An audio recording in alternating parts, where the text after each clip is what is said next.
Gloria a tu hermoso nombre, amado Jesús. Recibe gloria, honra, alabanza. Reconocemos tu grandeza, tu bondad. Gracias, Señor, por ser tan bueno con nosotros. Gracias, Señor, por todas las bendiciones que nos das, por tener un techo, por tener alimento. Gracias, Jesús, porque todo está sujeto en tus manos, porque tú realmente tienes cuidado de tus hijos, Señor.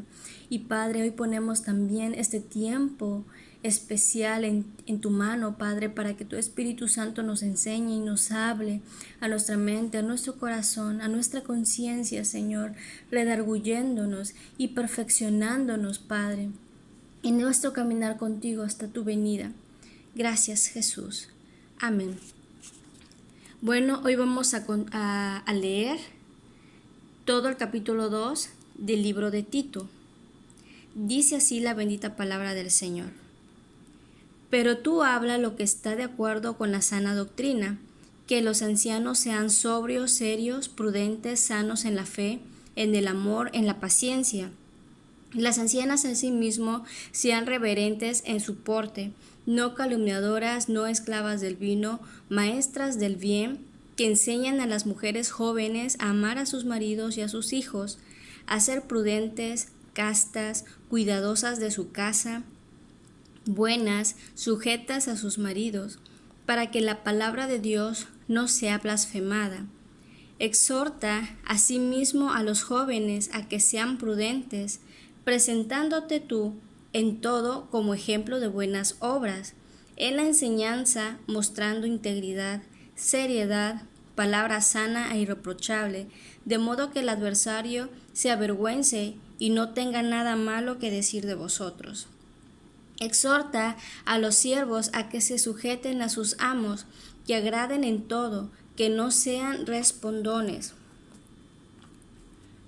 no defraudando, sino mostrándose fieles en todo, para que en todo adornen la doctrina de Dios nuestro Salvador, porque la gracia de Dios se ha manifestado para salvación a todos los hombres, enseñándonos que renunciando a la impiedad y a los deseos mundanos, vivamos en este siglo sobria, justa y piadosamente, aguardando la esperanza bienaventurada y la manifestación gloriosa de nuestro gran Dios y Salvador Jesucristo, quien se dio a sí mismo por nosotros para redimirnos de toda iniquidad y purificar para sí un pueblo propio, celoso de buenas obras.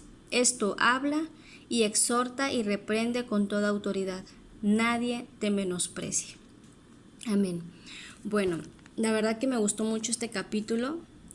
Y aquí en el versículo 1 dice, pero tú haz esto, pero tú habla lo que está de acuerdo a la sana doctrina.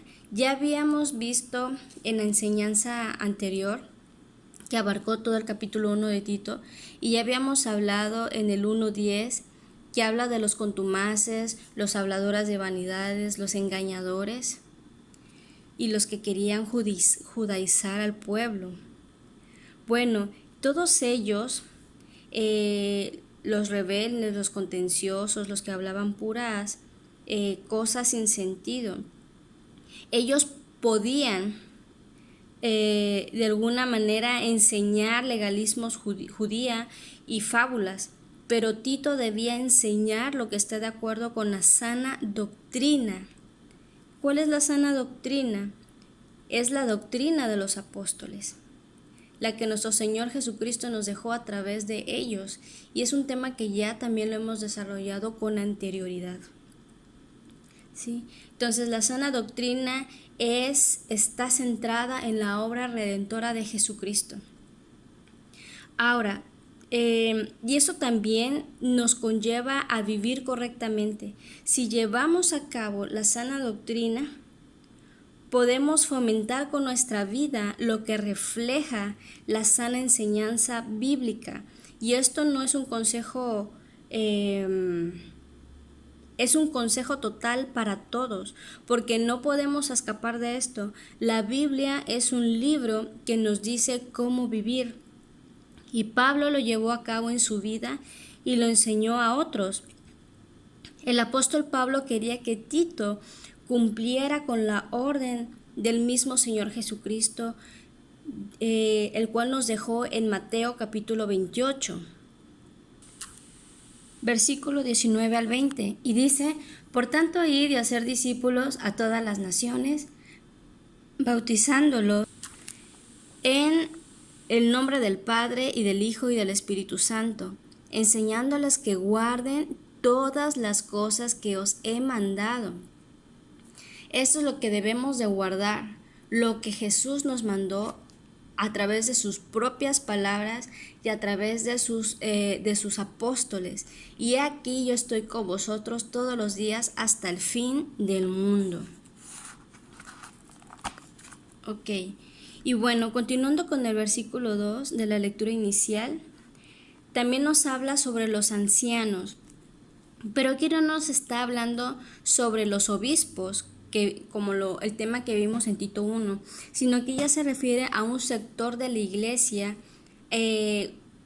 cuyos hombres ya son grandes de edad. Entonces aquí nos menciona cómo deben de ser sus cualidades, ¿sí? Ellos tenían que ser sanos en su amor y en su paciencia, siendo sobrios, es decir, vigilantes, muy serios, hombres que pudieran ser respetados y capaces de controlarse a sí mismos. Sabemos que al envejecer tendemos a volvernos rígidos en nuestras costumbres. Y esto es algo bueno si nos volvemos rígidos en la fe, en el amor y en la paciencia.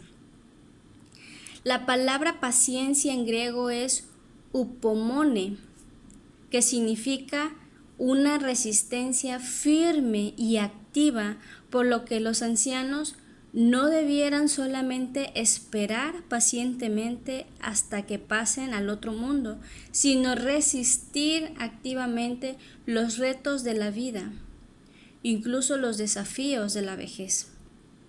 En el versículo 3 habla ahora sobre las mujeres ancianas, cómo enseñarles a este sector de la población en la iglesia, ya que ellas también tienen su propia serie de tentaciones y oportunidades. Dice que debían ser reverentes en su porte. ¿Okay? Reverente significa apropiado. Porte habla sobre la vestimenta y de cómo se debía conducir, lo cual indica que debía transmitir a través de su vestimenta y su conducta una imagen apropiada que revela una vida santa en todos sus aspectos. También dice que no debía que debía de caer en la calumnia, o sea, en el chisme, y eso es algo muy común más en las mujeres.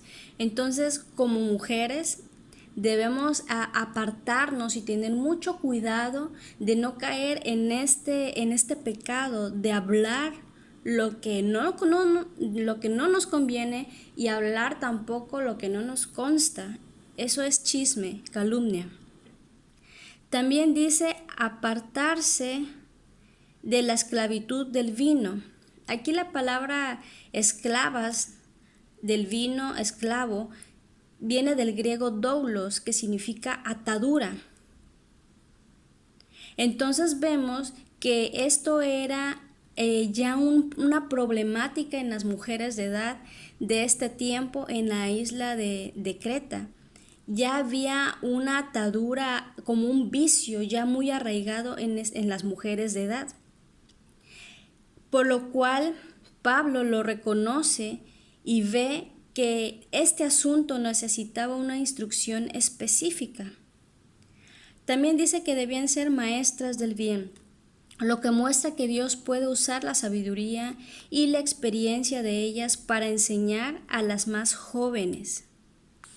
Y esto les da algo positivo para seguir sirviendo al Señor, en vez de cosas negativas como la calumnia y el abuso del alcohol. Ahora también dice, esta frase cuando dice que enseñan a las jóvenes y ya viene una lista. Bueno, esta frase aquí nos muestra que Tito debía equipar animar a las ancianas a enseñar a las mujeres jóvenes, porque ellas podían, conforme a su testimonio y experiencia, aconsejarles. Entonces vemos que no era directamente Tito enseñándole a las mujeres jóvenes, sino era más bien como una oportunidad en donde las mujeres ancianas tenían ese ministerio de enseñarle a las jóvenes. Ahora, dice, ¿ahora qué les debía de enseñar? Bueno, primero, amar a sus maridos. Eso viene en el versículo 4. Amar a sus maridos y a sus hijos. Entonces, la instrucción para las mujeres jóvenes empieza con asuntos del hogar. Dios les ha dado una posición estratégica de influencia y apoyo para sus esposos y sus hijos, y deben dejar que el amor domine su influencia y su apoyo. Pablo dice que el amor para los maridos y los hijos debe ser enseñado. Ciertamente, aspectos de este amor son innatos, pero otros aspectos, especialmente aspectos que reflejan el sacrificio y la entrega de Jesús, deben ser enseñadas. También habla de que las jóvenes deben desarrollar actitudes como la prudencia y la castidad, y habilidades como el cuidar de su casa. También dice que deben de ser buenas. La bondad no siempre es fácil en el mundo que va difuminando la línea entre el bien y el mal, por lo que las ancianas necesitan enseñar a las jóvenes a ser buenas, a ser bondadosas. También dice que debían de ser sujetas a sus maridos. Esta es otra forma de expresar el deber de la mujer en su misión, respeto en la relación matrimonial. Vamos a leer Efesios 5, versículo 22, dice, las casadas estén sujetas a sus propios maridos como al Señor, y lo mismo nos enseña Colosenses 3:18. Bueno, este tema de nuestro rol como mujeres en el hogar y como mujeres casadas, ya lo habíamos visto con anterioridad en un estudio que viene en Primera de Timoteo. Entonces les invito a que la busquen. Se llama El verdadero adorno de la mujer, lo pueden buscar. Y desglosa más a fondo este tema de la sujeción a los esposos. Voy a dejarles el enlace en comentarios también. Bueno, entonces continuando dice, sujetas a sus maridos para que la palabra de Dios no sea blasfemada. Esto muestra la importancia de que las mujeres ya grandes enseñen estas cosas para que las jóvenes en su vida den buen testimonio. Cuando los cristianos no viven de una manera bíblica y consagrada, significa que la palabra de Dios puede ser blasfemada por los que aún no conocen el Evangelio o por aquellas personas incrédulas. El versículo 6 le habla ahora a los jóvenes y dice, número 1, a que sean prudentes. Prudentes significa sensatos. Deben de ser sensatos. Miren lo que dice 1 de Timoteo 4:12. Ninguno tenga en poco tu juventud, sino sé ejemplo de los creyentes, dice creyentes, en palabra, en conducta, en amor, espíritu, fe y pureza. Entonces, esto es algo que no importa nuestra edad, si somos jóvenes o si no lo somos, pero podemos ser realmente ejemplo de los creyentes. Podemos desarrollar una madurez espiritual sin importar la edad que tengamos. ¿Sí? Y este mismo ejemplo, este mismo consejo, se lo dio a Timoteo y ahora se lo está dando a Tito en el versículo 7, presentándote tú en todo como ejemplo de buenas obras en la enseñanza, mostrando integridad, seriedad, y viene una lista nuevamente de aspectos. Ahora dice, sé ejemplo. Entonces tú y yo, como creyentes, también somos ejemplos y debemos de dar buen ejemplo, buen testimonio, para que no sea por nuestro mal testimonio que la gente que está en el mundo y aún no conoce, no quiera saber nada de Dios. Y esto es algo muy común, desgraciadamente. Vamos a leer 2 Corintios, capítulo 3, versículo 2. Nuestras cartas sois vosotros, escritas en vuestros corazones, conocidas y leídas por los hombres. Entonces, ¿qué está diciendo acá? Que nosotros somos cartas abiertas, leídas por los hombres. Sean las cosas buenas o las cosas malas, las personas se van a dar cuenta de nuestra conducta y de nuestra manera de vivir, si realmente vivimos conforme a lo que predicamos o no. Entonces, ¿en qué debemos dar ejemplo? Bueno, primero dice en la enseñanza, mostrando integridad. Toda esta lista tiene que ver con la enseñanza. Si tenemos la enseñanza bíblica en nuestra vida, entonces vamos a reflejar lo que hemos aprendido en la Biblia.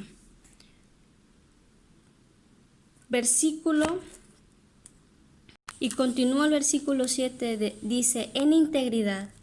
Bueno, integridad habla sobre que debemos de ser honestos, una incorruptibilidad de pureza, que en su enseñanza muestre su fe completa en la palabra de Dios. ¿Sí? Entonces debe de ser un hombre con principios, confiable. También dice en seriedad, o sea, debe de tener una madurez, una formalidad en lo que dice y en su vida. También dice palabra sana e irreprochable. Quiere decir que debe de ser sabio e intachable. ¿Sí? Entonces sí se puede dar ejemplo de madurez espiritual siendo joven. Y miren lo que dice 1 de Pedro 5, versículo 3. Dice, no como teniendo señorío sobre los que están a vuestro cuidado, sino siendo ejemplos de la grey. O sea, que todos aquellos que tienen un cargo en la iglesia, sean pastores, maestros, o lo que tengan como cargo, no se deben demostrar como teniendo un señorío, sino como dando buen testimonio al pueblo de Dios. También continúa diciendo, de modo que el adversario se avergüence y no tenga nada malo que decir de vosotros. Esta parte, Jesús pudo decir a una multitud enfurecida, ¿quién de vosotros me redarguye de pecado? Wow, eso lo dijo en Juan capítulo 8, versículo 46. Jesús fue intachable, Jesús fue justo, recto, santo. ¿Quién de ustedes me puede decir que he pecado en algo? ¿Quién? Sabía que nadie lo podía decir. Pero pueden decir, bueno, lo dijo Jesús, el Hijo de Dios. Bueno, pero vamos a ver lo que dijo Pablo de sí mismo. Vamos a leer Gálatas 2. Versículo 20. Con Cristo estoy juntamente crucificado, y ya no vivo yo, mas vive Cristo en mí, y lo que ahora vivo en la carne, lo vivo en la fe del Hijo de Dios, el cual me amó y se entregó a sí mismo por mí. Wow. A mí la vida de Pablo es un hombre que la verdad me inspira a esforzarme para una vida en santidad con mi Señor. ¿Por qué? Recordemos que Pablo muchas veces dijo, las cosas que no quiero hacer, eso hago. Ay de mí, decía. ¿Por qué? ¿Por qué no puedo hacer lo que sé que debo de hacer? Hago lo contrario.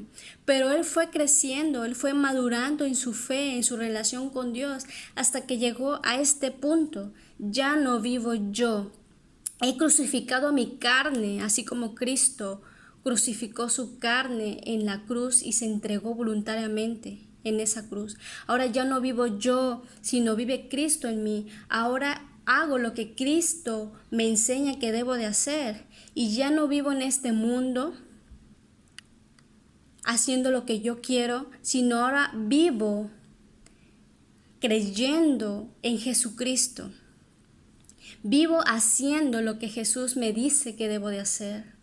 Vivo predicando y desgastándome en mostrar el Evangelio a todos aquellos que no le conocen, porque Él me ha amado y se entregó por mí.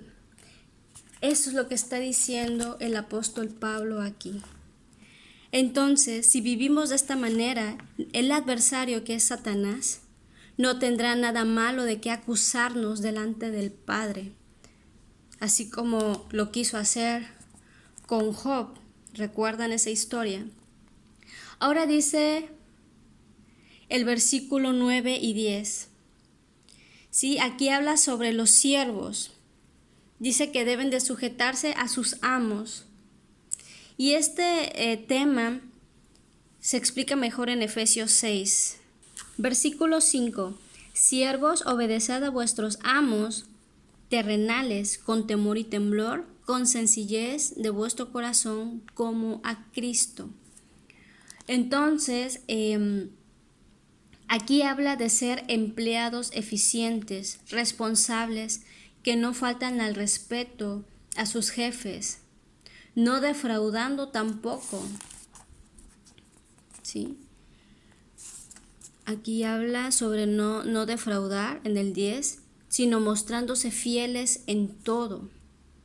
Y esta parte de no defraudar significa no robar, no aprovecharse de la confianza que quizás nuestros jefes nos pudieran tener.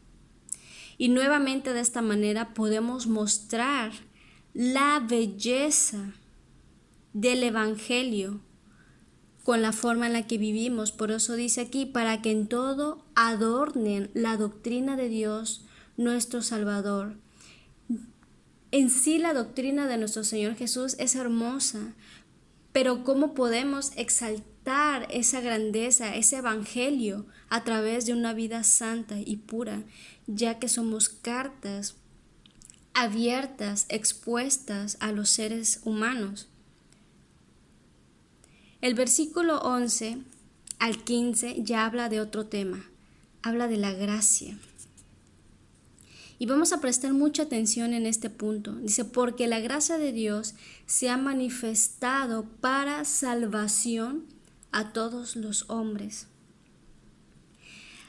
La gracia trae salvación.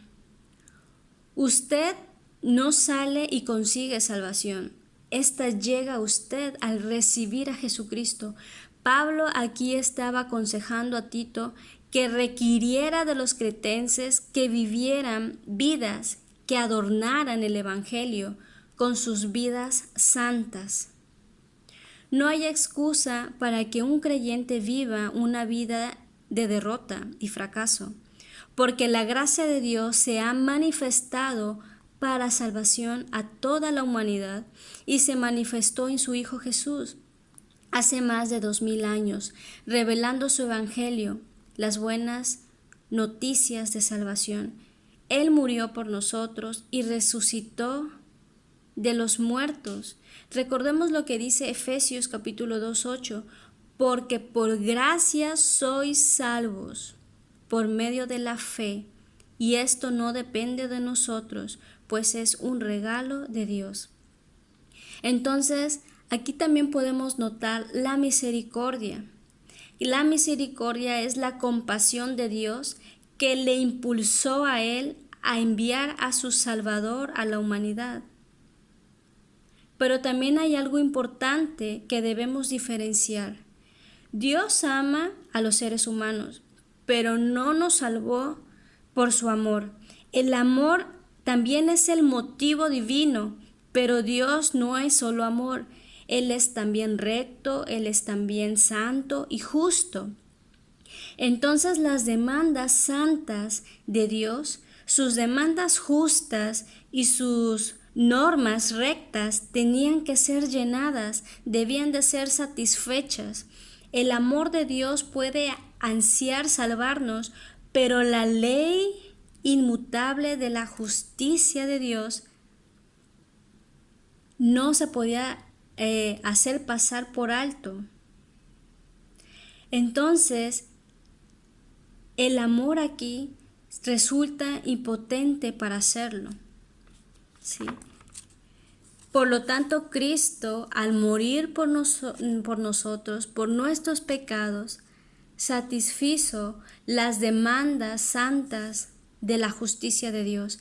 Ahora puede salvarnos por gracia, por su gracia.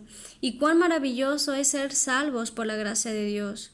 Cuando nosotros éramos culpables por nuestros pecados, Cristo pagó el castigo. Y la gracia no está implicada en el esfuerzo del ser humano. Dios solo les pide a los seres humanos que crean en Él, lo reconozcan en sus vidas y cambien sus caminos por los caminos de Él. ¿Sí? Y esto nos impulsa a caminar de su mano en rectitud, dejando a un lado sus pecados. Y eso es lo que dice el versículo 12. Enseñándoos que renunciando a la impiedad y a los deseos mundanos vivamos en este siglo sobria, justa y piadosamente. Entonces la salvación es por gracia, pero para recibirla tenemos que renunciar a la impiedad, ¿sí? Al pecado, a nuestra manera vana de vivir. Vamos a leer Primera de Juan, capítulo 2, versículo 15. Dice, no améis al mundo ni las cosas que están en el mundo. Si alguno ama al mundo, el amor del Padre no está en él. Porque todo lo que hay en el mundo, los deseos de la carne, los deseos de los ojos y la vanagloria de la vida no proviene del Padre, sino del mundo. ¿Sí? Entonces esto es lo que debemos de renunciar. ¿Sí? Hay una nueva vida en Cristo Jesús, una forma diferente de vivir. Estamos en Efesios 4, versículo 22. Dice, en cuanto a la pasada manera de vivir, o sea, habla de una manera de vivir pasada.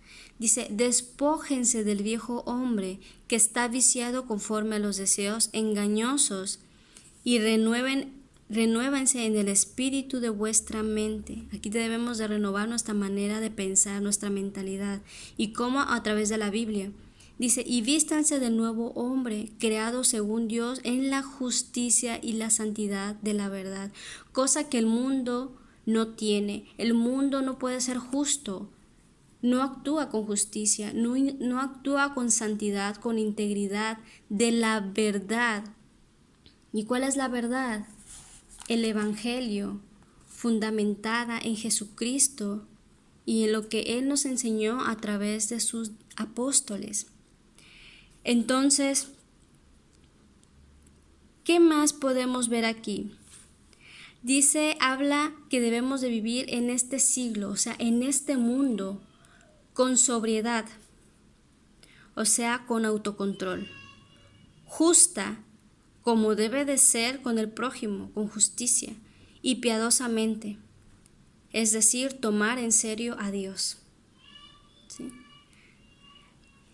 Y el versículo 13 dice, guardando la esperanza bienaventurada y la manifestación gloriosa de nuestro gran Dios y Salvador Jesucristo.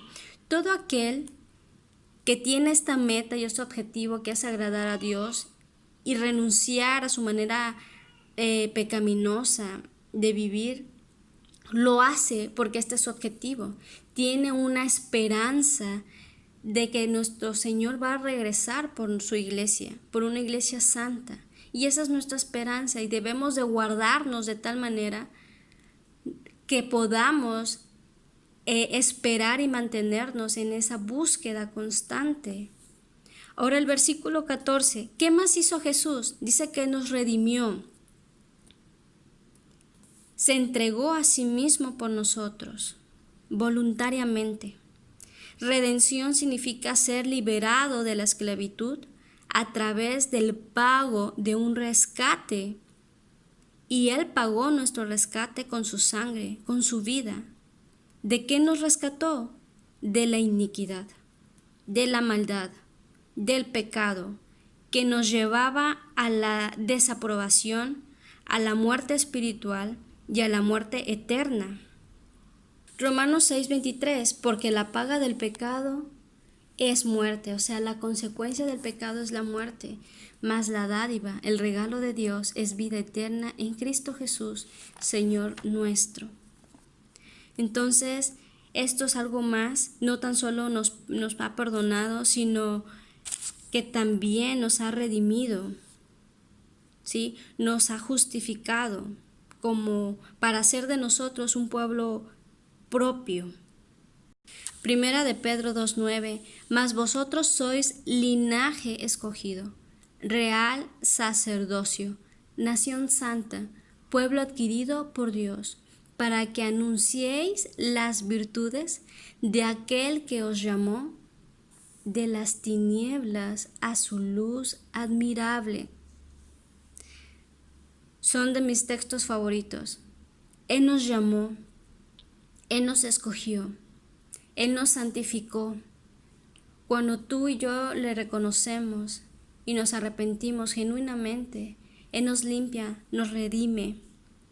No tan solo nos justifica, sino nos hace santos para Él.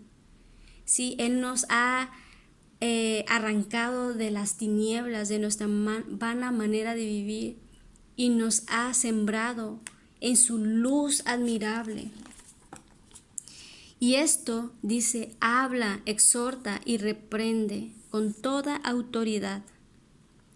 Tito y cada creyente debe ser un mensajero de Cristo, hablando de Jesús en cada momento, en toda circunstancia, animando, corrigiendo, para que nadie nos menosprecie también. Debemos tener ese buen testimonio, así como Tito. Tenemos que vivir el Evangelio para que nadie nos menosprecie. Nuestro testimonio debe respaldar lo que enseñamos. Amado Señor, gracias por tu palabra. Siempre, siempre nos estás instando a una búsqueda constante, a la santidad, a no amar este mundo. Ciertamente vivimos en este mundo, Señor, y no podemos aislarnos.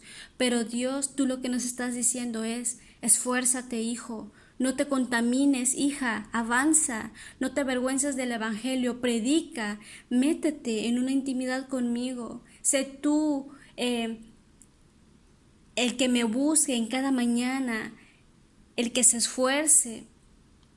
Así, Señor, que hoy tomamos tu consejo. Hoy queremos renunciar a todo aquello que aún nos tiene atados. Así como decía que hay unas ataduras, es estas mujeres que se convirtieron a ti y seguían con esas ataduras del vino. Pero Señor, toda atadura que podamos tener vigente en nuestra vida, algún vicio, algo que no podamos dejar, Señor, perdónanos, renunciamos a toda atadura.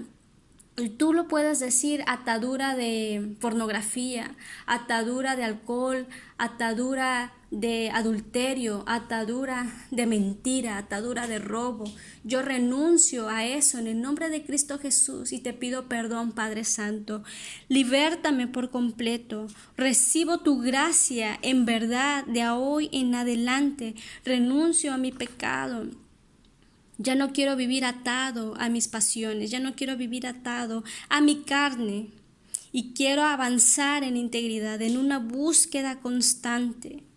Y hoy hemos aprendido de cómo debe de vivir el pueblo, tu pueblo, Señor, no importa la edad, si somos ancianos, ancianas, jóvenes, mujeres jóvenes casadas. Señor, ayúdanos a independientemente de la edad que tengamos, es el mismo rol, el rol de la santidad, de la búsqueda, de una vida en prudencia, en castidad, de buen juicio. Gracias, amado Jesús, por tu palabra. Gracias, Señor. En el nombre de nuestro Señor Jesucristo te lo agradecemos. Amén.